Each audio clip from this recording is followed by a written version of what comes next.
అలాగే ఆత్మీయ తండ్రి గారికి, ఆత్మీయ తల్లికి, వారి కుమారుడికి, కూడి వచ్చిన నా సహోదరి సహోదరులందరికీ నా హృదయపూర్వక వందనాలు. ఇక్కడ నిలబడి ఉన్నానంటే కేవలం దేవుడు మమ్మల్ని ప్రేమను బట్టి, ఉచితమైన కృపను బట్టి నేను నిలబడి వెళ్ళానండి. ఇక్కడ కేవలం దేవుడు కృప నన్ను నిలబెట్టిందండి. ఈరోజు యాక్సిడెంట్ అయిన 15 రోజులు గడిచిన దినాలని మీకు తెలుసు. 15 రోజులు అయిపోతున్నాయి. శత్రువు ఎంతకైనా నా పట్ల దాడి చేసి, వాడి వికృత రూపంలో దాడి చేసి శత్రువు మరణానికి అప్పచెప్దాం అనుకున్నాడు. కానీ దేవుని చిత్తం లేక నీవు జరగవు కదండి. ఆయన కృపా కాపుదలను తోడుగా ఉండి ఆయన రెక్కల సాధనాన్ని కాచి కాపాడాడండి. నా వర్క్ నిమిత్తం నేను ఎర్రతో చాలించి దశకేపాడు వెళ్తుంటే రాంగ్ రూట్లో 80 స్పీడ్లో వచ్చి ఒక కుర్రోడు గుద్దేశాడండి. నన్ను గుద్దేయడమే తెలుసు, నేను ఎలా పడిపోయినా నాకు తెలియదు. తలకు భయంకరమైన గాయమైంది, భయంకరమైన కోగి దెబ్బ తగిలేసింది. నా ఊళ్ళంతా పొడత మధ్యలో పడిపోయాను. నా తోటి స్నేహితుడు తోట పని అని కూడా వెళ్తున్నాడు. చూసి అయ్యో పేటలో ఇంకా యాక్సిడెంట్ అయిందని వెనక్కి వచ్చి చూడగానే అందరికీ ఫోన్ చేయడం, నా ఫింగర్ తీసి ఫోన్ చేయడం, ఇలా వీళ్ళందరికీ తెలియపరచగా అందరూ వచ్చారు హాస్పిటల్లో. భయంకరంగా నొప్పలు కక్కుతున్నాను, ఆవేశం వచ్చేస్తుంది. నాకేమో శోభ లేదు. 11:50కి నాకు జరిగింది.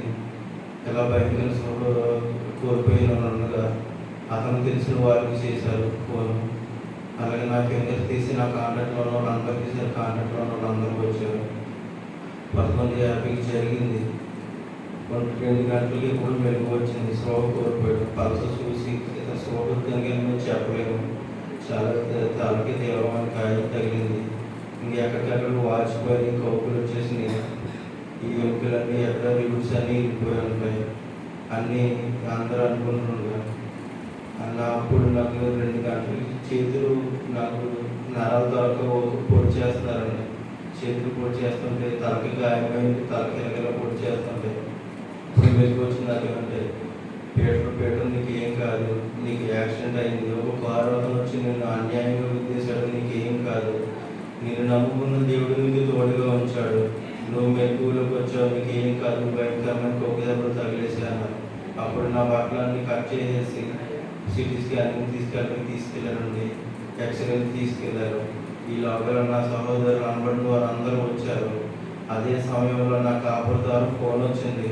పీటర్ ఏమైంది నాన్న, మీకు ఇలా విషయం తెలిసింది.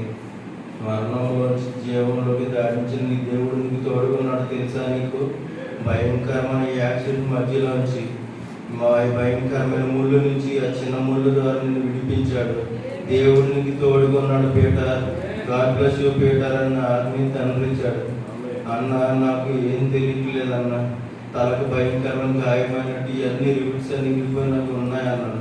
ఏం కాదు, అన్ని నార్మల్ వస్తాయి, నమ్ముకు మాత్రమే ఉంచు, నమ్ము వాడికి సమస్తం సాధ్యమన్నాడు నా తండ్రి. అన్న ఇల్లు తర్వాత అండి గంటలో రిపోర్ట్లు వచ్చేయండి. ఆ అబ్బాయికి అన్ని భయంకరంగా కోగి దెబ్బలు తగిలి తలకి గాయమైంది, తలకు 4 కుట్లు పడతాయి, ఎక్కడ ఏ ఎముక కూడా ఎరగలేదని రిపోర్ట్లు వచ్చేయండి. దేవుడికి మేము చెల్లించుకోండి. పాస్టర్గా ప్రార్థన చేస్తున్నప్పుడు